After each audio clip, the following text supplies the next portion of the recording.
Сәлеметсіздер ме? Бүгін бізде қонақта біздің мектебіміздің түлектері. Біз олардан осы мектептегі соңғы оқу жылдары қалай өтіп жатыр, ОБД-ға дайындықтары қалай, соны сұрайтын боламыз. Ал енді біздің Шабыт мультимедиясына қош келдіңіздер. Өздеріңізді таныстыра кетсеңіздер. Есімім Моланқызы Бисара, жасым 16-та. Таңдау пәнім география мен ағылшын, туризм. Мен Мұратова Еркежан, таңдау пәнім физмат, математика мұғалімі боламын. Менің есімім Ризабек Алихан, 17 жастамын, таңдау пәнім физика, математика, мамандығым авиация. Менің атым Оразбек Бекжан, таңдау пәнім информатика, математика, IT специальності. Менің атым Телтаева Инабат, бағытым биология, химия, мамандығым медбике немесе дәрігер. Менің атым Жұмахан Сұңғат, таңдау пәнім геомат, маркетолог мамандығына. Менің атым Нұрай, геомат, бірақ информатика ауыстырамын, сол IT мамандығы. Менің атым Ғалымжанқызы Еркежан. Мен таңдау пәндерім дыжды англ, ал мамандығым ағылшын мұғалімі. Менің атым Дүйсенғазы Фарнұр. Мен тоже дүниежүзі тарихы мен ағылшын таңдаймын. Таңдау пәнім, мамандығым халықаралық қатынастар. Менің есімім Нишанов Елдос. Мен информатика мен математика пәндерін таңдаймын, IT маманы. Менің есімім Мұратова Аружан, химия, биология пәндерін таңдаймын, мамандығым стоматология. Меруерт Сағдатқызы, сіз енді осы 11 класстың сынып жетекшісі ретінде қандай сезімдесіз? Бүгін бір жағынан қуаныш деп отырғаным, оқушыларым жаңа өмірге қадам басқалы отыр. Екінші жағынан қимастық сезім бар. Былтыр оқу жылының 2-ші тоқсанынан бастап маған келген болатын. Мен содан бастап бұл сыныпқа сынып жетекші болдым. Әр баланың өзіндік орны бар, әр қайсысы бір төбе. Барлық оқушыларым бірдей тәрбиелі, тәртіпті, адамгершілігі мол. Әр қайсысының жаңағы менің сөзімді жерге тастамай, өте құрмет тұтып тұратыны, жалпы ұстазды құрмет тұтып тұратындары маған ерекше ұнайды осы оқушыларымның. Сыныптағы соңғы оқу жылдарын қалай өтіп жатыр?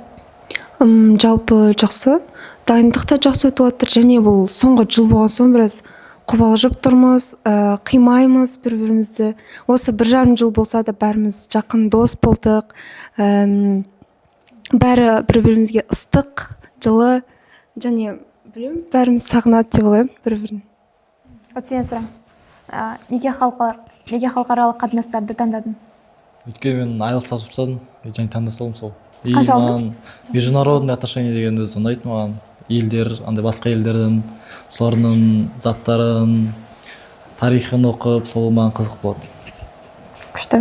Вальс қадамдау қиын болмады ба? Егер ОБД-ға дайындық нашар болса, вальс билемеу жөн деп ойлайсың ба? Вальсқа пара табу негізі басында қиын болды.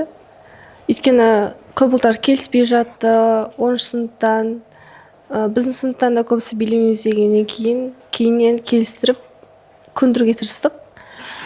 Сосын ОБД-ға кедергі жайында негізі вальс деген ол 25 майда есте қаларлықтай нәрсе болғандықтан мен ойымша ол міндетті сияқты.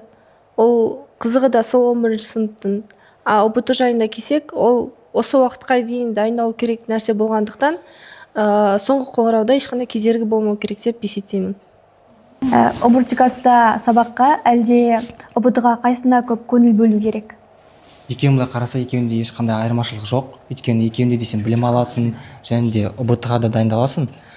Сол себепті мен ойымша без разницы сабаққа да, бірақ таңдағанда біреуіне беріліп оқу керек. Екеуін бірге алып жүру керек. Көп конспект жазу, әлде көп кітап оқу, қайсы ОБД-ға тиімдірек деп ойлайсыз? Көп пайда әкеледі. Менің ойымша ОБД-да ең маңыздысы көп практика жасау керек.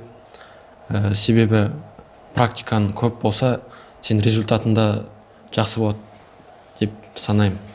Адамға да қарау керек, өйткені кейбір адамдар оқып та тез жаттайды, кейбіреулері жазып жаттайды. Сол себепті ол адамына қарай ғой.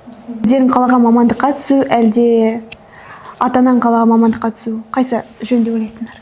Менің ойымша, әрбір адамда өзінің өмірі болады, өзінің выборы болады деген сияқты. Сол себепті ата-ананың андай, енді ата-ананың сөзін әрине жерге тастамайсың ғой, бірақ сонда да адам өзінің өмірін таңдап, өзінің қалаған мамандығына бару керек.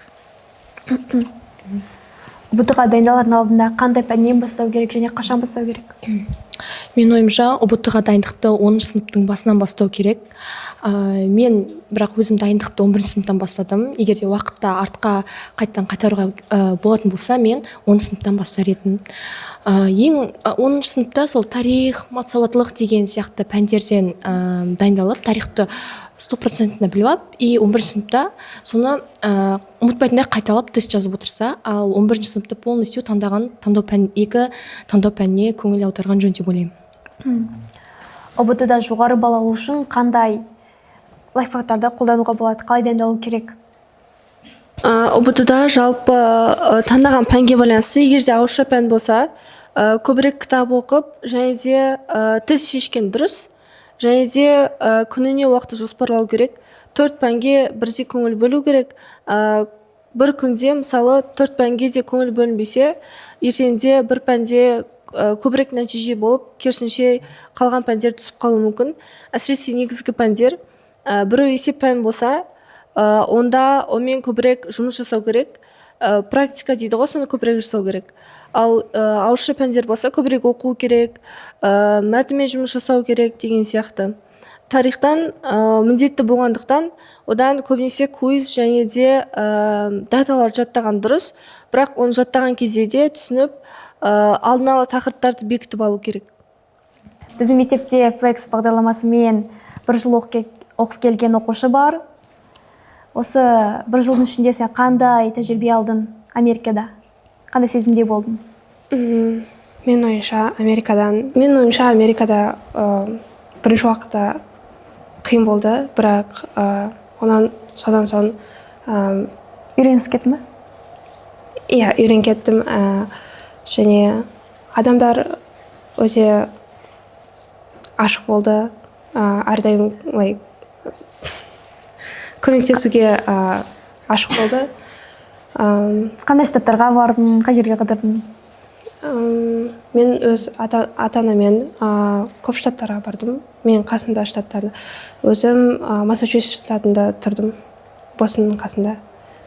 Күшті.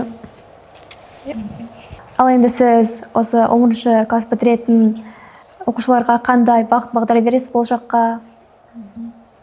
Оқушыларым үшін бүгін ең маңызды күн, маңызды сәт болып отыр бүгін. Енді міне оқушыларымның бір шамасы ұбт-ны тапсырып жатыр, өте жоғары нәтиже көрсетіп жатыр.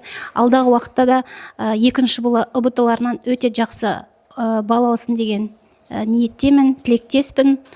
Әрдайым жұлдыздарыңыз жанып, Қазақстанның дамуына үлес қосқан азамат пен азаматша болуларыңа тілектеспін. Осымен подкастымыз аяқталды. Сау болыңыздар. Біз өз мектебімізді жақсы көреміз.